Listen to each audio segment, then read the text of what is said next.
कार्मायकल road स्फोटक प्रकरणी सचिन वाझेसह 10 जणांविरोधात आरोप निश्चिती, दहशतवादी टोळी बनवून कट रचल्याचा आरोप।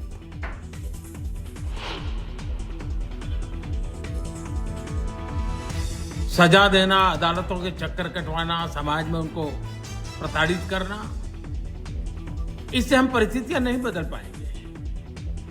मैं उन्हें माफ करना चाहता हूं।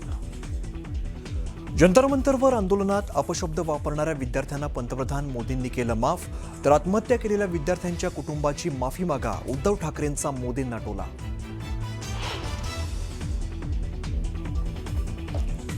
महाराष्ट्रातील आंदोलकांवरील गुन्हे मागे घेण्याच्या मुद्द्यावरून आदित्य ठाकरेंचं पोलीस महासंचालकांना पत्र, गुन्हे मागे घेण्याबाबत प्रक्रिया कशी राबवणार विचारला सवाल।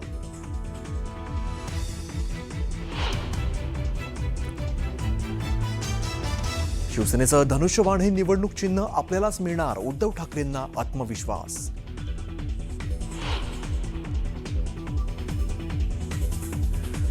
$45 लाखांची लाच घेणाऱ्या विभागीय वन अधिकारी श्रीनिवास लखमवाडला 4 दिवसांची पोलीस कोठडी। बीड आणि नांदेडमधील घराच्या झडतीमध्ये 3 तोळे सोनं आणि 1 लाख रुपयांची रोकड जप्त।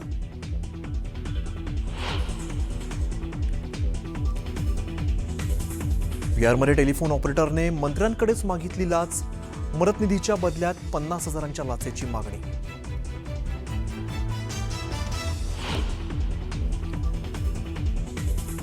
विदर्भ मराठवाड्यासह उत्तर आणि पश्चिम महाराष्ट्रात मुसळधार पाऊस, चंद्रपुरात इराई नदीला पूर, कोल्हापुरात राधानगरी धरण ओव्हरफ्लो।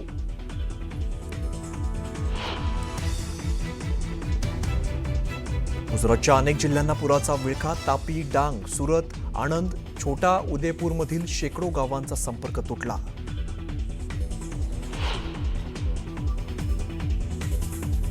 मध्य रेल्वेवर रविवारी मेगा ब्लॉक, माटुंगा आणि मुलुंड जलद मार्गावरती सकाळी 11 ते दुपारी 4 वाजेपर्यंत ब्लॉक, जलद लोकल धीम्या मार्गावरून धावणार।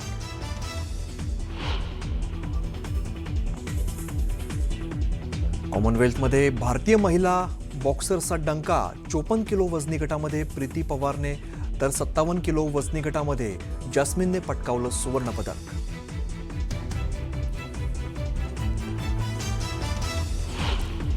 त्यानंतर एक ब्रेकिंग न्यूज समोर येते। सांगली महापालिका क्षेत्रामध्ये राष्ट्रवादी काँग्रेसमध्ये अंतर्गत गटबाजी ही उफाळून आली आहे। जिल्हा कार्याध्यक्ष जमील बागवान यांनी आमदार इद्रिस नायकवडी यांच्यावर पक्षविरोधी काम केल्याचा गंभीर आरोप केलाय।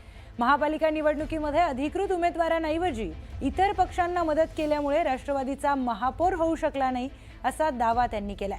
त्याचबरोबर नायकवडी यांनी आयोजित केलेल्या आरोग्य शिबिरावरही टीका करत ते केवळ राजकीय स्टंट असल्याचं बागवान यांनी म्हटलंय।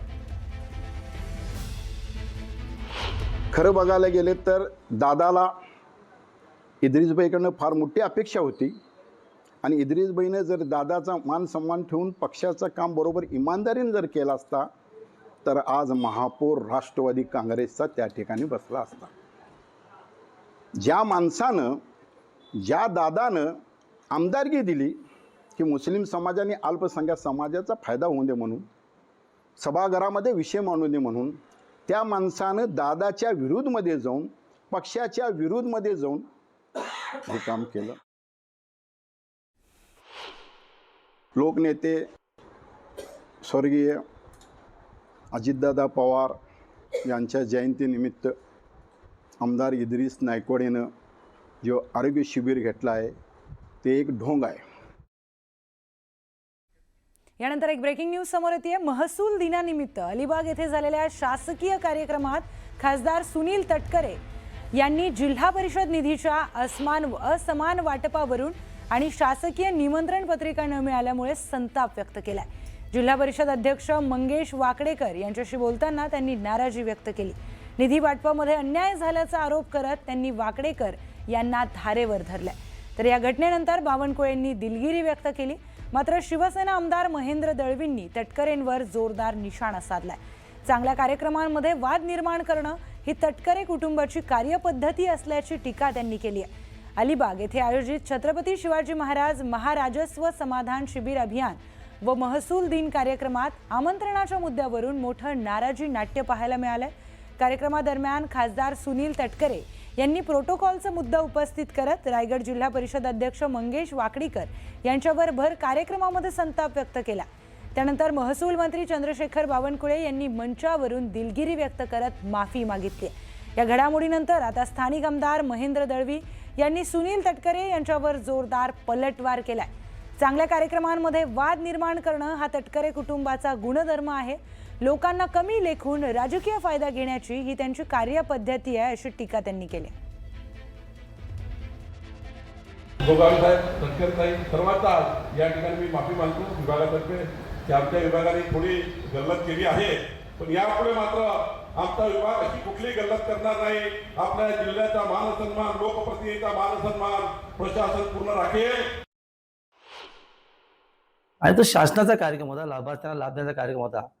अशा कार्यक्रमामध्ये व्यत्यय आणणं किंवा खोडा घालणं ही त्यांची संस्कृती आहे। आणि नेहमीप्रमाणे स्वतःचा कार्यक्रम असेल तर ते वेगळ्या परिभाषेत बोलणार, आणि असं जर कार्यक्रम कुठला असेल तर आम्ही कोणतरी आहोत की आम्हाला सगळं कळतं, अशा आविर्भाषामध्ये त्याने ते वक्तव्य केलं। हे खरंच शोभनीय नाही आहे। हा तमाम रायगडवासियांचा अवमान असं मी नक्की सांगेन। तटकरेला ते खरंच शोभनीय अजिबात नाही आहे। परंतु तटकरे फॅमिलीचा एक तो गुणधर्म आहे की कुठल्याही चांगल्या कामामध्ये व्यत्यय आणून लोकांना कमी लेखणं हा त्यांचा गुणधर्म आहे। आणि मग त्यांचा तर कसा फायदा करता येईल या संदर्भातील रणनीती त्यांनी त्या मंचावर तयार केली।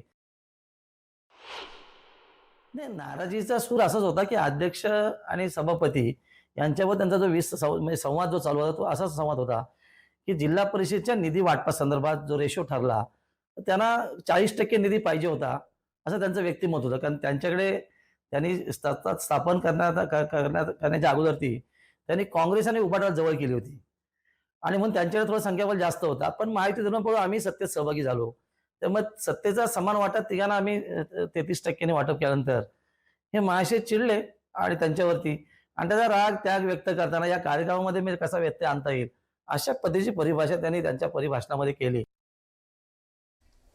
पुढची मोठी बातमी आपण बघूया। भारताचे राष्ट्रीय सुरक्षा सल्लागार अजित डोवाल यांना देशाच्या राष्ट्रीय सुरक्षेतील उत्कृष्ट योगदानाबद्दल लोकमान्य टिळक राष्ट्रीय पुरस्कार प्रदान करण्यात आला। हा पुरस्कार केंद्रीय गृहमंत्री अमित शहा यांच्या हस्ते पुणे या ठिकाणी लोकमान्य टिळकांच्या 106व्या पुण्यतिथीनिमित्ताने देण्यात आला। राष्ट्रीय सुरक्षा सांभाळणाऱ्या धुरंधरला राजकारणातील धुरंधराकडून पुरस्कार देण्यात आलाय असं म्हणत मुख्यमंत्री देवेंद्र फडणवीस यांनी केंद्रीय गृहमंत्री अमित शहा यांच्यावरती त्यांचं कौतुक केलंय आणि कौतुक सुमनं उधळलेली आहेत। तर एकनाथ शिंदेंनी देखील अजित डोवाल नवीन भारताचे धुरंधर आहेत असा उल्लेख केलाय। यावेळेला गृहमंत्री अमित शहानी देखील डोवाल यांच्या कामाचं कौतुक केलंय। विशेष आनंद हा आहे की एका धुरंधराला पुरस्कार देण्याकरता दुसरे धुरंधर या ठिकाणी आलेले आहेत। खरं तर मी असं देखील म्हणू शकतो की राष्ट्रीय सुरक्षेच्या क्षेत्रात ज्यांना चाणक्य म्हणून ओळखलं जातं त्यांना पुरस्कार देण्याकरता राजकीय क्षेत्रातले चाणक्य आज या ठिकाणी आलेले आहेत। राष्ट्र प्रथम, यही राष्ट्रभक्त डोभाल जी का मिशन है।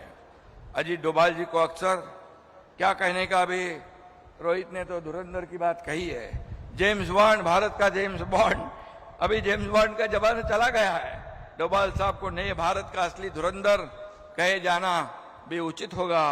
घर में घुस के मारेंगे, सशक्त भारत के इस निर्धार को पूरा करने का साहस दिखाने वाले डोभाल जी पर्दे के नहीं बल्कि असली धुरंधर है।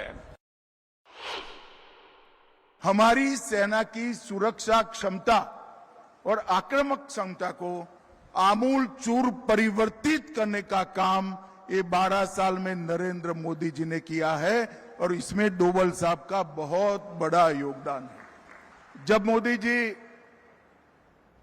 2014 में प्रधानमंत्री बने, उन्होंने सबसे पहला अपॉइंटमेंट प्रधानमंत्री के नाते किया था, तो प्रिंसिपल सेक्रेटरी का नहीं किया था, अजीत डोभाल जी के एनएसए के रूप में चयन करने का काम।